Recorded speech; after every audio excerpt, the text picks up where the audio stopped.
What is up, brothers and sisters? Welcome to the Mitch Gray Show. Thanks for tuning in once again. Make sure you subscribe to the show anywhere you listen to podcasts, The Mitch Gray Show. That's Gray. Subscribe to our YouTube channel where we put most of our shows and have some other cool stuff there as well for mostly leadership content and teaching you how to be a great leader. So make sure you subscribe to that as well, Mitch Gray Media. On today's show, I have a dear friend of mine who I was actually on her show a year ago, a year and a half ago, a while back ago. I don't remember. A year ago. It's been a while, yeah. So Bhav Sharma, welcome to the Mitch Gray Show. Mitch, thank you so much for having me on. It's super cool. Yeah. And I told you I would pronounce your name with my American Southern accent. So I think I did well pronouncing it that way. You did great. I think it should technically be Bhav. Yes. Yeah. Bhav, yeah. See, I sound hideous saying it that way. So like the listeners care, but it's funny. It's all good. Like I said, I've heard plenty worse. Bhav, you are the host of Creators Campfire Podcast. You also have another YouTube, that is a YouTube channel also, by the way. So we'll put that in the show notes where people can go subscribe to your podcast. And then you also have a separate YouTube channel that's just under your name. Is that correct? Yes, I kicked that off mid-January. I thought, why not also have a so-called main channel? Yeah, I love it. We'll put that in the show notes as well so people can go check that out. I'm sorry, I'm clicking buttons here that I shouldn't have been clicking. I'll edit that out. It's all good. Okay. Talking about Creators Campfire Podcast, I loved being on your show, by the way, and you have some really, really amazing episodes, some amazing guests. But your focus is really on creators and people that are doing some really cool stuff in the world. And after all these episodes, you've done over 40 episodes. You've been doing this a while. You've really grown your YouTube channel, and I've loved watching your growth. So after interviewing all of these creators, interviewing all these folks that are doing really incredible things in the world, the question I want to begin our conversation with is, what makes a great creator? Nice. We're going straight in with the hard questions. Have to. My quick answer is someone who actually creates, someone who actually puts content out there, right? Because there are so many people like me right now who, I'm a content creator. There's no content going out the door. I am not a good content creator right now, right? It's a bit of a lame answer, but it's true. Because at the end of the day, if you're not putting stuff out, then there is no point. And actually what you find is the more stuff you put out and the more you actually create, the better you will naturally get. So I guess if we're talking what are the skills involved in that, it's more about consistency and it's that 1% improvement, right? Because I'm going back to I like this story. It's the pottery class example, which I think is fairly well known, but I might just be assuming. So you have a pottery class and they're split into two for an assignment, and one half of the class so at the end of the day, they both have to submit a piece of work at the end of however long it was, 6 months or whatever. One half of the group has only one piece to submit, as in they can only do one, so they'll work on the same one for this 6 month period, and the other half of the group has to create something all the time and like just constantly create, and then they'll be graded on their final submission. I'm terrible at telling stories, but hopefully you get the gist and you're with me. And basically at the end of the 6 months, the group that were trying to perfect this one had lower grades than the group that were just creating every day and not trying to worry about this final product. So ultimately, consistently put content out there without worrying about this perfect thing that you're going to put out, because there is no such thing as perfect content. So a good content creator doesn't get caught up in that perfectionism mindset, I guess. Or let's be honest, everyone has those thoughts, no matter who they are, but it's not letting them get the best of you.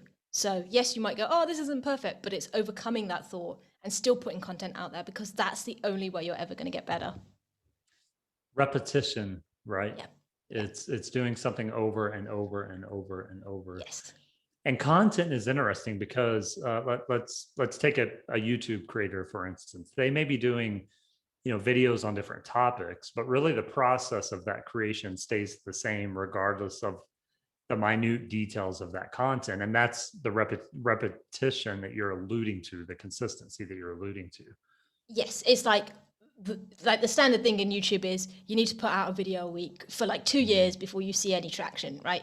And yes, it's that workflow of putting the video out there that is important to your point. So it's whether you do any research or whatever, it's the script writing, it's the filming, it's the editing, it's that workflow between going from idea to actual output. That is what will slowly improve. And what you'll find is at the beginning it's incredibly overwhelming because you're like, oh my god, it's all these parts. But over time, improving just one piece of that every single time, and all of a sudden 6 months, a year, 18 months later, you've perfected in air quotes this process, and all of a sudden you're creating content without even thinking, and you can still keep tweaking things. So yeah, repetition, consistency, not giving up when it feels like it's too much, because that's the easy thing to do, right? Yeah. Taking a break is different, but giving up, like, is the easy way out.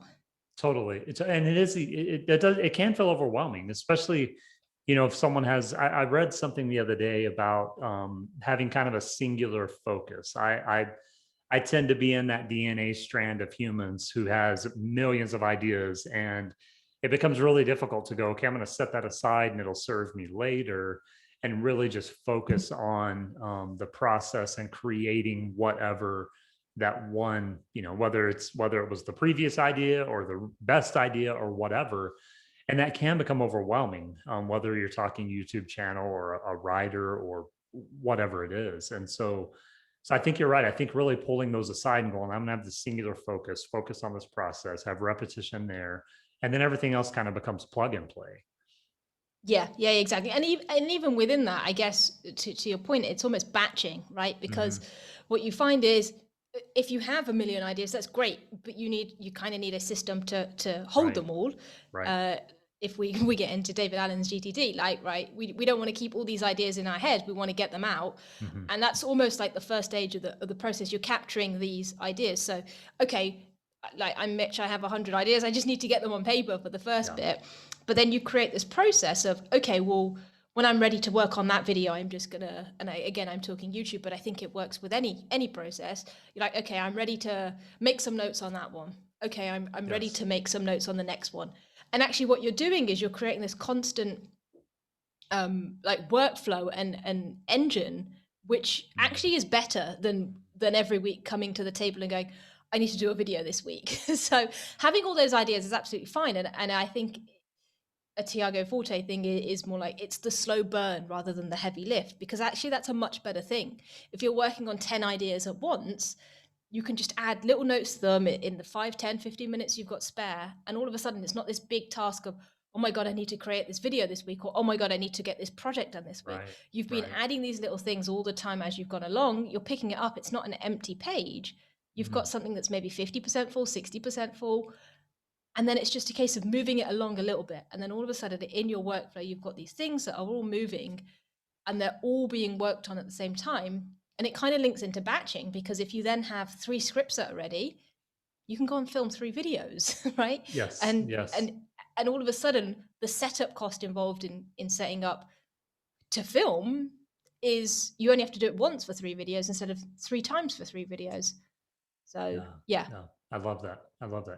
So let's continue, since YouTube is kind of your playground, kind of your sandbox. So I want to continue using that as the example, but I do want to tell the listeners what I have found in most great minds and the people that I have on my show is, it's really cool because most of the principles they talk about are universal principles. So someone may not be on YouTube or creating videos, but a lot of these, kind of how-tos and how to build something, it's a universal principle that will apply regardless of what your playground is. So, and just like you've talked about, and a few things that you've shared already are applicable anywhere. But I want to continue using YouTube as an example. And the thought that I'm having as you're talking is, let's kind of switch into, how do you build this, right? So maybe you have someone, I think the episode I was on your show was about side hustles, or maybe you have a small business that's trying to capitalize on free marketing, which YouTube is a great place for that free marketing. And so let's say someone, regardless of their motivation, is trying to build their following, build their content. The interesting thing that I found is you can have 40 videos on YouTube or 40 posts on LinkedIn, and one of them just really explodes. And it's like, okay, I'm looking at metrics here, and I have one video that has 1,100 views, and my other videos have 25.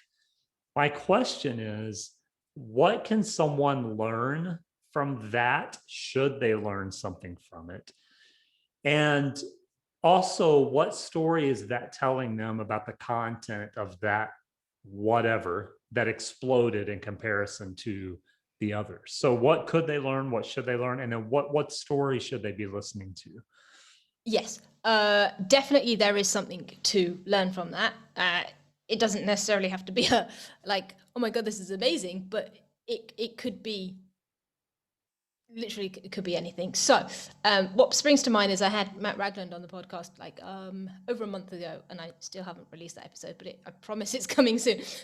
But this is kind of how he started, so I'm going to use him as an example, but I've heard it from other people as well. So basically, when he started, he was making videos of kind of random stuff. He was like, I'm not really sure what I want to do. I just want to make videos, and I know I want to do it in this general area of X. I can't now remember, something related to productivity, but it was a very wide kind of area. And he was just posting video.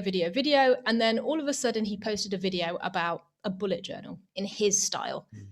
And what he noticed is, to your point, he was getting, and again, I can't remember the number, so I'm just going to go with yours. He was getting 25 views per video or whatever. And then all of a sudden he got 1,000, mm-hmm. right? And from that, he was like, oh, this is interesting. Let me take a look. You would be, like, I don't want to call anyone silly, but like, it's an opportunity. Don't miss that opportunity, and don't go, oh, numbers. There is definitely a time and a place to be aware of numbers. Don't get sucked into numbers and get caught up in them. It's a very easy thing to do, but be aware of them and have that sense of awareness if you are trying to genuinely grow or build a business. Obviously, if it's a hobby, it's completely irrelevant. Yeah. But what he was saying, and I think his analogy was like an hourglass. So when you start, you've got this massive wide funnel at the top, and you're just pouring random stuff into it. And over time, it kind of, I don't know what the technical words are for an hourglass, but over time you refine it, and it comes down to, I guess he only meant the halfway point of an hourglass. But basically what he learned is the audience resonated with that video. He was like, actually, this is something I want to do. I've put the video out there. It's something I enjoy talking about. People are watching it, and they're watching it much more than they watched my previous videos. He didn't just go, okay, I'm going to stop everything and only do bullet journals. He's like, okay, this is an interesting thing to test. This is an interesting, was this a one-off? But what he did is he did immediately double down on that, given that it was, I think, coming up to New Year, and well, obviously New Year's resolutions, and it's a great time to start again. So he's like, okay, I'm going to put out another video that's related to bullet journals and New Year's. And again, flew off, like completely blew up, and it was like brilliant. And his subs just went up, and he kept getting subs, and he was like, okay, I'm clearly onto something here. So he continued down that path, continued to test and experiment. So yes, absolutely. If you see a spike, or if you're trying to grow, especially when you're starting out, and if you don't know what your niche is, or even if you do know what your niche is, but you don't know quite what direction to take, those spikes show you what your audience resonate with. Those spikes show you what people want to see. And to ignore them wouldn't be the best thing in the world. But at the same time, if you're pointing to something that you don't want to do, then don't do it just because the numbers are there, right? Don't go, I put out a video on, so if Matt was like, okay, I did a one-off bullet journal, but I absolutely don't want to do bullet journals for the rest of my thing. Don't listen to that number, right? Right. Or maybe find a way that you can bring it in. But at the end of the day, that's clearly worked for him. He's now, 60K subs almost, or whatever. Yeah. It's worked, and he's experimented over time, but only because he was aware of the spike, and he had the back catalogue to have a comparison against, to know that there was a spike. So I want to draw parallel lines here, because again, universal principle, right? So let's say someone has a website, and they're looking at their metrics, and they're noticing that, there's maybe a 3-second stay on all of their pages except one. And that one in particular page on your website is getting 30-second stays, or people are clicking on something. Yeah. Again, it's just taking note and asking yourself, okay, what's keeping people on that page? What did I do there that I haven't done on the other pages? Yes. Social media, same way. If you make a post on LinkedIn or whatever, and you're doing 5 posts a day, 5 days a week, and 2 posts get incredible numbers.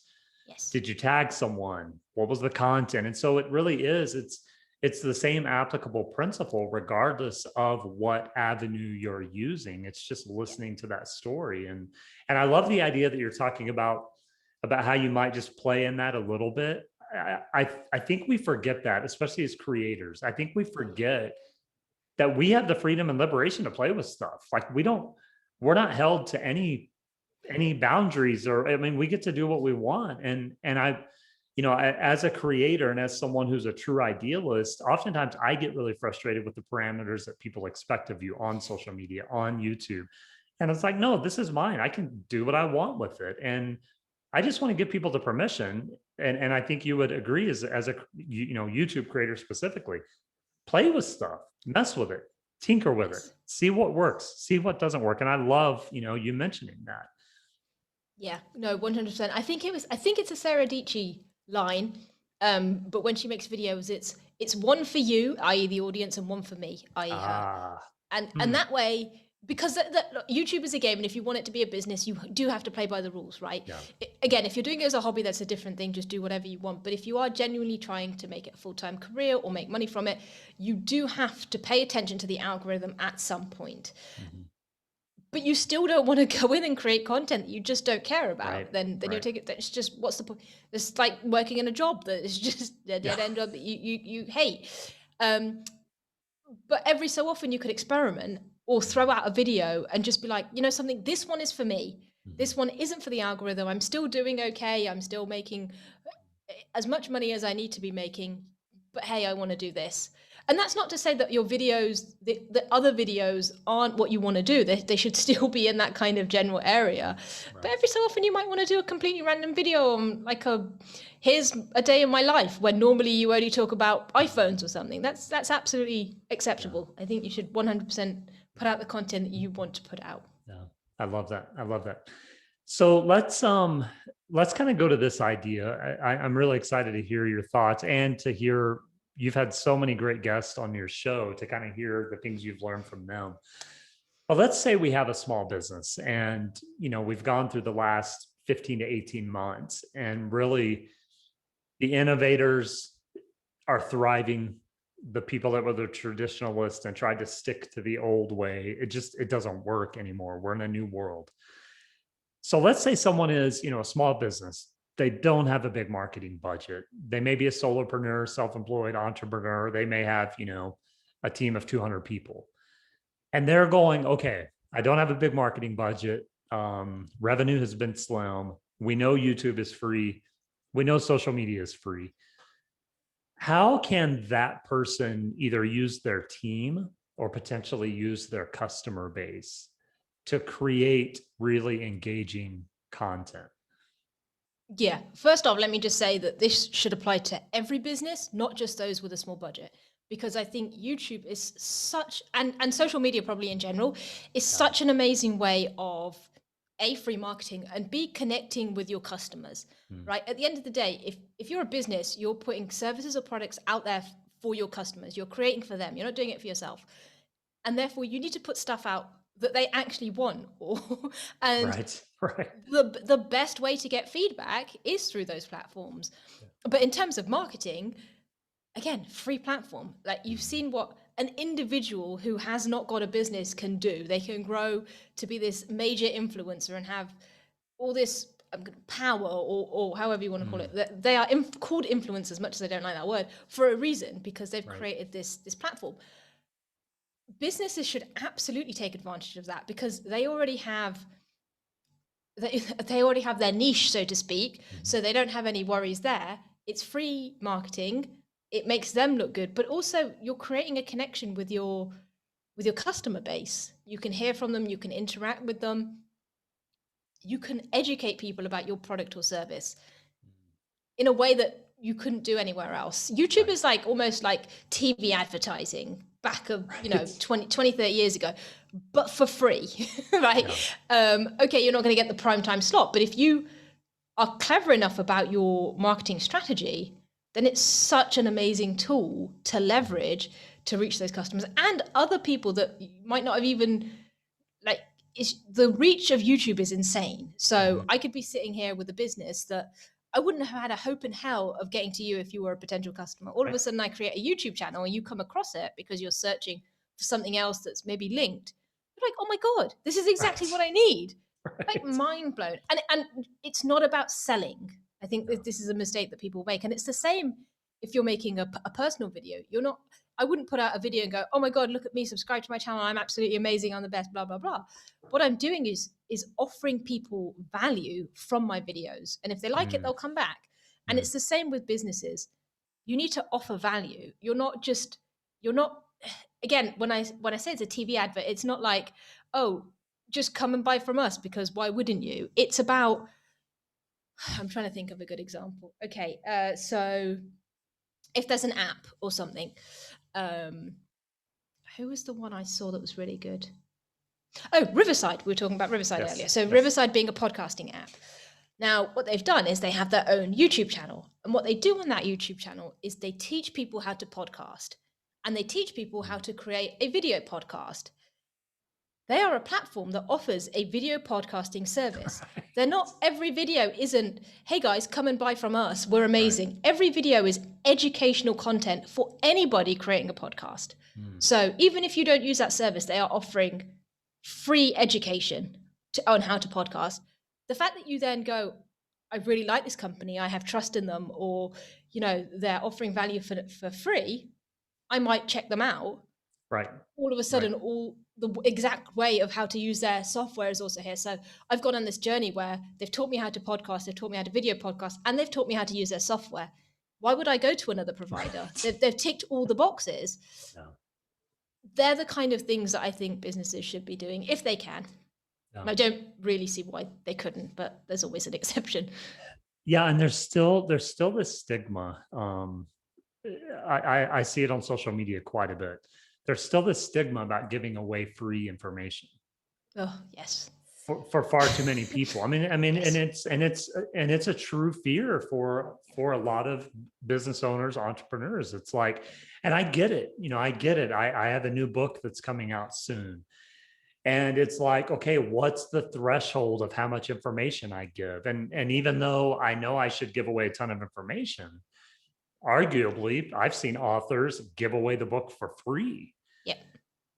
It's still that internal conversation of, but I'm building a business. And so it is a legitimate internal question. I don't think it's a legitimate fear. And I think those are two very different things. I think there is a threshold of holding value. But I do think you should always lean toward, especially when we're talking about social media / YouTube, the idea of giving away and educating people on what your content, product, idea is never the wrong thing to do, ever. Yeah, I'm very much in the Gary Vee school of thought on this. Yes. And it's probably because of him that I have these thoughts and have come around to this way of thinking. But I think you should give everything away for free. There is literally no reason to withhold anything. Why should you? And it also, it's not like you're the only person in the world that has that knowledge. Anyone could, right? I could be like, oh, I know this thing. And you could be like, I know this too. I'm just going to give it away for free. And in the meantime, I'm sitting here going, buy my course. I give you the information. Whereas you're creating a channel that's just giving that information and building your kind of subscriber base or your community. And then when you do want to sell something, people are there. You've built that rather than going, oh, I have this amazing book. Like people don't know. You've given them nothing. So Gary Vee gives everything away for free. So a couple of my favorite YouTubers, like Thomas Frank, has a study book. You can just download the ebook for free, or you could buy the ebook and kind of support him. Like I'm sure the amount of people that have bought his book because they've gained value from the free ebook is phenomenal. But there are students at the end of the day, and some people can't afford it. And it's free. It's free information. But that only creates goodwill. Ali Abdaal, again, has given away so much knowledge over the years through his YouTube channel of how to create a YouTube channel, how to study, productivity tips. All of a sudden, he's built that base. He's now on almost 2 million subscribers, but around the 1 million mark, he's like, okay, I'm going to release a YouTube course. It's not any new information. It's not something he hasn't said in the past. It's not something he wouldn't put on his channel now. But he still made a killing off the course because he's built this base, and all of a sudden this information is all in one place, and you're creating something else. So yeah, he's again from the Gary Vee school of thought, and I am too. And I say that, and I know full well that in my mind, when it came to it, I'd still have that conversation. But I'd like to think that my answer ultimately, even if I stop myself, is going, no, that's fine. It's absolutely okay. And that, I think, above anything else, will give you the biggest audience, or grow your business in the best way. I think the two areas that really hold people back from giving things away for free, outside of fear, because I think people fear a lot that they shouldn't. Yeah. But I think the two areas that really either hold people back from giving things away for free or allow people to step fully into that idea is authenticity and the experience that they're giving others.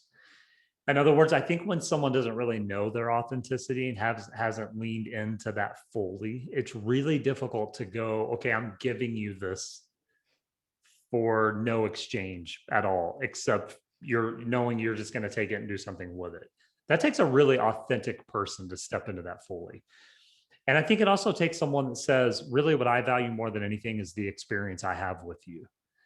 And again, I think Gary Vee is one of the kings of that idea, is I'm going to give people such a great experience. And that's not really the words he uses, but when you look at the people back in the day, it was a guy called Zig Ziglar, an old guy that's not around anymore. But the experience that people had when they engaged with him was above and beyond anyone else. And before people talked about giving stuff away for free in social media, you would go to a Zig Ziglar event and it was like a circus. I mean, it was, he did cartwheels on stage. I mean, it was just crazy what you experienced. Gary Vee is kind of one of those people that's that new idea of, no, I'm not afraid to give this away for free because I know who I am and I know the experience I'm giving you. So when it's time for you to invest as a consumer, you're going to invest. Yep. And I think for business people, for those entrepreneurs, solopreneurs, self-employed, when you can focus on authenticity and on experience, it really starts shifting your mindset of what value you're truly giving people. I think one of the things that have just come to mind is also going back to what we were talking about earlier. At the end of the day, you're creating this product or service for the end user. Right. So there's kind of two ways of looking at it. Is if nobody knows that the stuff is going to be good enough, no one's going to buy it anyway. Yes. So you're giving it to no one. Yeah, there's no credibility. Exactly. It is literally going to sit there, and then what use is that? It's helping no one. But also, like, you're fearing giving stuff away to the people that I assume you want to help in the first place, right? So take, for example, the book, and I'm not saying this is what you're thinking, but here's a book. You're doing it because you want to give value to somebody, right? You want to help those people. Yes, obviously, to make money off it is great, and people need to live and earn a living. But at the end of the day, they're the people you're trying to help. So right. If you so taking a step back, if I knew nothing about you and I knew nothing about this book, I would glance at it and be like, meh, unless like hundreds of thousands of people said this is a great book. But if I'd kind of come across your stuff and you were giving excerpts, or you were doing YouTube videos with little snippets of your book, giving the key ideas, I'd be like, damn, that's really good. I really like what he's saying. All of a sudden I'm like, oh, and he's got it all in a book. Brilliant. I'm gonna buy that book. Yes. It's everything all summarized in one place. I'm not saying you're sitting there reading the entire book, but you're giving the 5 key ideas from that book. You've effectively given the information out of the book on your YouTube channel, in a blog or whatever. But all of a sudden someone's like, I'm going to buy that book because that's exactly what I need. That's perfect. Right. Without that, I'd be like, I have no idea who you are. I don't know what you're selling. I don't really care. You're just trying to make a buck. I'm not saying I would say that to you, Mitch. You know what I mean. Yeah, no, I love that. And again, it's a universal principle, right? If you're running a clothing Yes. store, make Yes. YouTube videos of the latest fashion trends, how to size yourself, Yes. et cetera, et cetera. If you're running a bookstore, I mean, we could go on. The principle is the same, and that is the more trust you can build with people, the more authentic you can be, the more credibility you can, just that whole trust experience with people. And the way you build that is by putting content out. And it Yes. doesn't have to be perfect. No. Consistency, repetition, and that persistence is really what drives that. So People want to know that I'll you're human. People buy from yes. people, right? They don't buy from right. I'm glad you said that, because the mantra of our show is bringing the art of humanity back to leadership. And I'm Yes. glad you said that, Yes. because it really is. The more people can see that you're just a human, you're not Yeah. selling them something. Yes. You're just trying to engage the best way you can. And for some of us, that's through creating things. Yes, And it's not like we're all perfect. Nike that we've got this brand that's been had Yeah. how many years of reputation before it. But even when they were starting out, it was no different, right? Phil and I were still trying to do the same thing that we're trying to do now. It's word of mouth. People buy from people. You create that relationship with people and you build it, and they're like, something. I've got 3 people here saying the same thing. I know Mitch. I know his content. I know he's a good person. I'm gonna go and buy from Mitch. I don't know the other 2 people. You build that community around your whatever you're selling. Like, I guess ultimately we are all trying to sell something, whether it's ourselves, our course, or a book, or whatever, right? So build that community, though. Offer the value. It's a 2-way thing. But ultimately, you're going to pick the person that resonates with you the most. Mm-hmm. Unless you absolutely need and interestingly, Phil Knight started out by giving the track team at Oregon track shoes. Exactly, because no one else was going to pick his stuff. Yeah, even in the 70s, they had to give stuff away for free. Absolutely have to. And I'm not saying if you're a clothing store, just go and give all your stuff out. But again, there are ways of doing it. To your point, create a channel about the fashion trends, give something away. Yeah, completely. The word used earlier was education. And I think anyone that's in business, again, whether they're a solopreneur running a larger company or whatever, they have something they can educate people on. And I want to bring up your other YouTube channel that's under your name. And it's really cool because in a way you're kind of reviewing things, but you're not really reviewing things. It's like this, you found a really good balance of, yes, I'm reviewing some product. One episode, Kindles versus books. Yeah, great idea to review. I haven't watched that episode. I have no idea what it's about, but I think it's a cool concept. I would watch that episode. And so I think that actually ties perfectly into what we're talking about. Is you're not selling Kindles and books. You're doing this to help people understand, and I'm totally assuming on this episode, but you're doing this probably to totally help people understand how to choose which one's best, how to invest my money in which one do you prefer as kind of a person reviewing this? What ideas do you have? What are the differences? And someone running a business, whether you're at home in your bedroom building a business, or you're walking into the 30th floor of a high rise, it's the same idea. Just educate. If you're a lawyer, educate people on some of the legalities of a certain thing that happens in life. I don't know. If you're a chef, oh my gosh, if you're a chef, teach someone how to make a meal a week, like, 30-minute meals every week for your family of 5. We're giving you great. So if you're a chef listening to this, you're welcome. We just gave you great content. But that's kind of the whole idea, right? To have fun with it, to educate people. And that's what you're giving away. And really, you alluded to it. We're not really giving away any knowledge.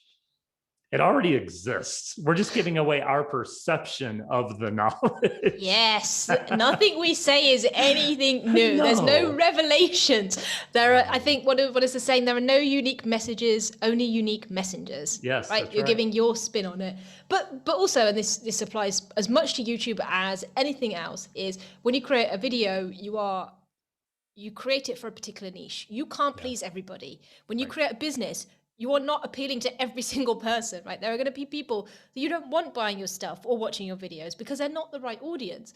And therefore, you need to pick that one person, create that persona, whatever.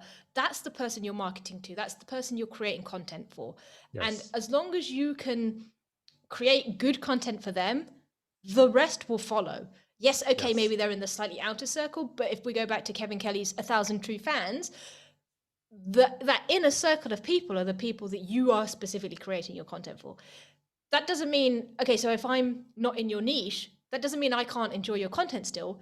I might Right. not be an avid fan, but I will still dip in and out, for example. I will still Right. buy your t-shirts every once in a while, versus what I want to aim for, at least, is this community, or this 1,000 true fans of, here are the people that absolutely love everything I do. They're the people I'm creating for. They're the people that I would be creating a business for example, because they're the people long term, when this, whatever path this takes, that will buy into your products. And that's not going, oh, I'm being a sleazy salesperson. That just means when the Right. time is right and it's time to monetize or whatever, they're the people that have been with you from the start. They're the people that resonate with you. They're the people that agree with your values on a core level.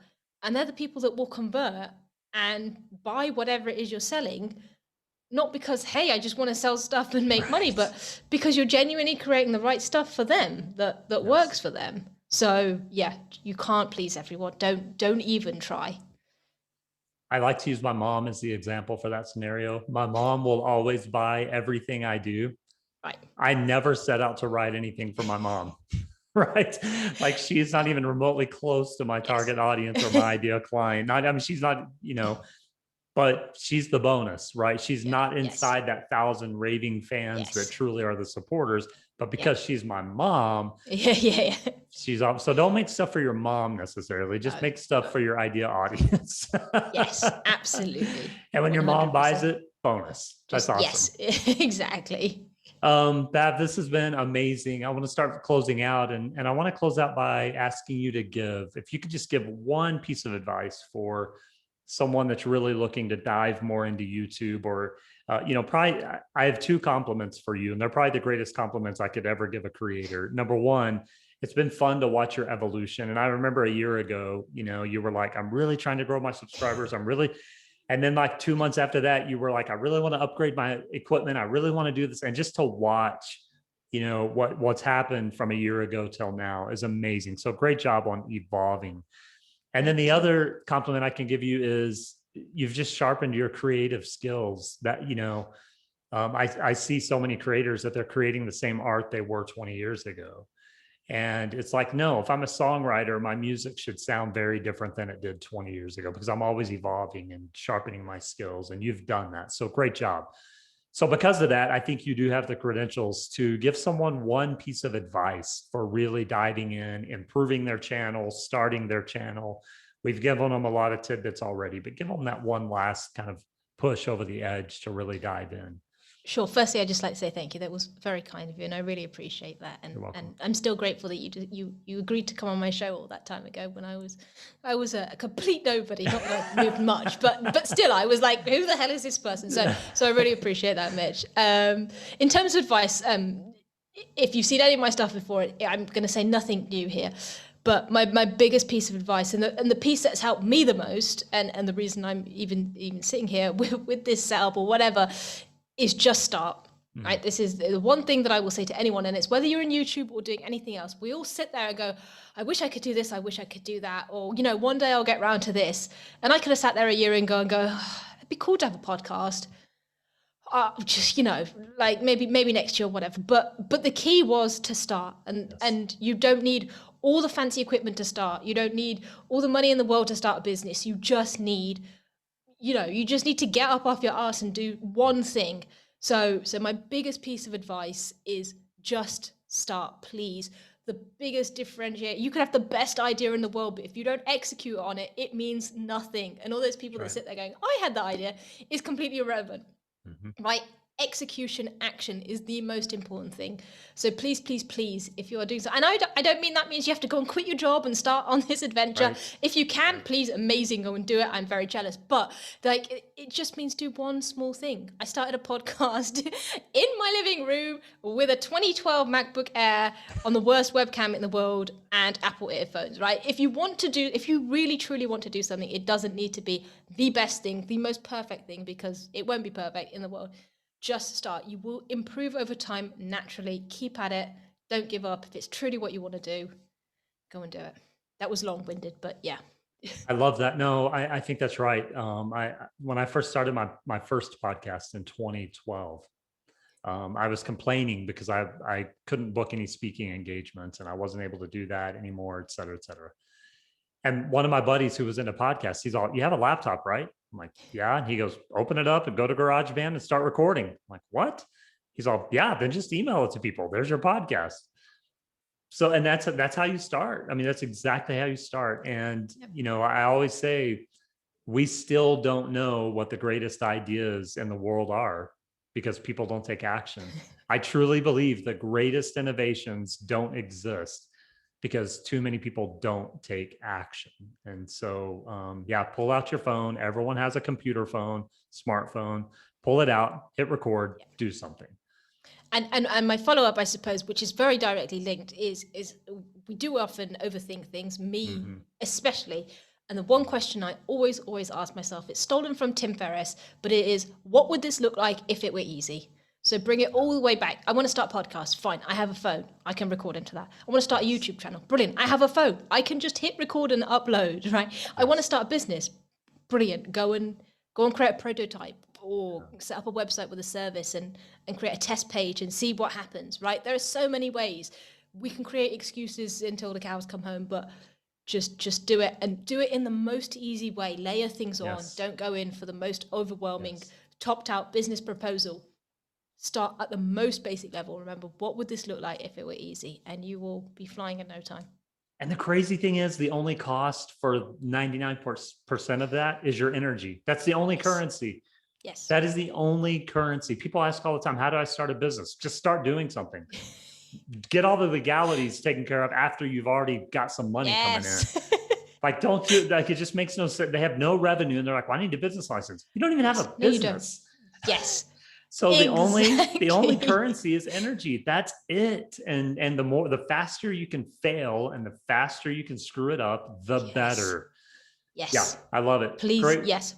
Don't be afraid to fail. Yes, that's right. The power is in your phone. You can do anything if you have a phone. I love it. Bhav, this has been great. That's a great way to close the show. Let people know. We'll also add this in the show notes, but how can people reach you or follow you? Yes, if you type in Creators Campfire into YouTube, you'll find my podcast. And if you type in Bhav Sharma into YouTube, you should hopefully find my main channel. But otherwise, the podcast is on all available podcasting platforms, the usual spiel. And I am at Just Bhavs on Twitter and Instagram and probably Facebook. But I'm around. I'm sure you can find me. YouTube's the easiest place, and Twitter as well. I'll reply most. But yeah. I love it. Bhav, thanks for coming on the Mitch Gray Show. This has been amazing. And yeah, as usual, we always have great conversation. Just this time, the listeners got to eavesdrop. So exactly. Awesome. Thank you so much for having me on. I really appreciate it. You're welcome. Brothers and sisters, thanks for listening to the Mitch Gray Show. Another great episode for you. Please subscribe wherever you listen to podcasts and subscribe to our YouTube channel, Mitch Gray Media. We will put Bhav's information in the show notes and all of her links. So make sure you slide over there and give her a follow and subscribe to her show. That would be amazing. Have a great day, and we will talk to you soon.